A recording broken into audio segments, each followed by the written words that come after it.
பருப்பு அடை எப்படி செய்கிறதுன்னு பார்ப்போம். முதல்ல ஒரு அகலமான பாத்திரத்தை எடுத்துக்கங்க. அதில் புழுங்கல் அரிசி 200 கிராம் உள்ள போட்டுக்கங்க.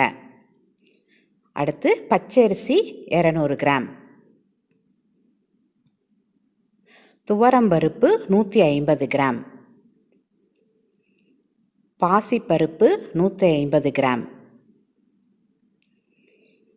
கடலைப்பருப்பு 150 கிராம். ஸோ இதெல்லாம் போட்டுட்டு நல்லா தண்ணி ஊற்றிட்டு மூழ்கிற அளவுக்கு நல்லா தண்ணி ஊற்றணும். நல்லா கலந்து விட்டுக்கங்க, அடியில் போய் சிக்கெல்லாம் நின்றுட்டு இருக்கோம்.